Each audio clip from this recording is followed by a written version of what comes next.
Marjorie Greene has finally gotten a position in the Trump administration, kind of. It's a little bit pathetic, like on its face. And when you think about it, it'll be even more pathetic. I'll let AOC make the case for that in a sec. But in effect, she's going to be chairing a new subcommittee, a subcommittee on the Department of Government Efficiency or whatever, the stupid meme thing that Elon Musk wants to make a thing. And she was interviewed about that. And we were going to play the video, but she's one of the most boring people in the world and she barely can speak English. So I'm not going to do that. But at one point she was asked a question. The guy said, is there any chance that in this subcommittee you can call Anthony Fauci back and look at what was happening there, particularly with gain of function? Is that a possibility? Now, on its face, I don't know what that has to do with government efficiency or cuts, but she was game. She said, that's right, I will have subpoena power. And we can definitely bring accountability as far as COVID is concerned, and not just with Dr. Fauci. I am hoping that it's something the Attorney General will take on. I believe Anthony Fauci is guilty of crimes against humanity and maybe some other things. And so this is going to have nothing to do with efficiency or cuts. She's going to just be grandstanding. Let's be clear about that. But she also goes on to talk about waste in the COVID response. I just want to remind everyone, she had a $183,000 PPP loan forgiven.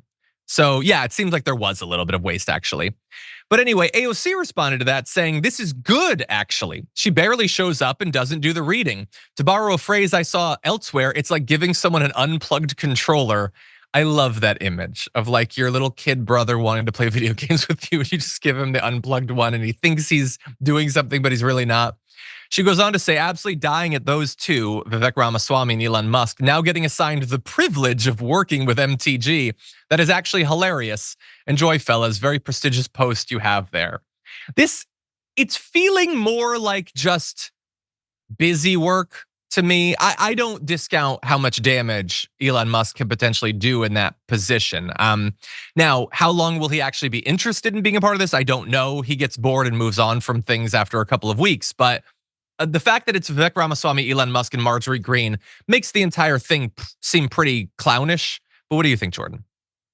Yeah, and there's also going to be a power struggle over whether this department can even do anything.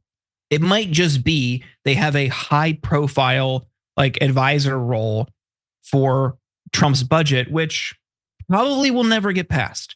Like we can't just, Congress just doesn't pass budgets. So they might make recommendations. Trump will release his budget. Congress won't be able to pass it and will just continue doing like continuing resolutions. So I just don't see them having any power or authority to do this because Congress would need to relinquish its power for the budget.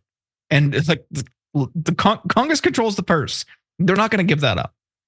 Yeah, I really hope that you are right, because I do think like if Elon Musk didn't get bored and make up something in a couple weeks or whatever, this is definitely an area where maybe the most damage could be done long term to America. I'm hoping that she'll be right and that it isn't, but I have no doubt that Marjorie Greene is going to be annoying us with her pointless, ridiculous, trollish subpoenas that she's going to be throwing out.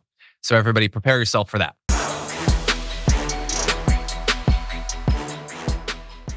When you click the join button and become a tier 2 member, you get access to all of our weekly top 10 lists. What are you waiting for?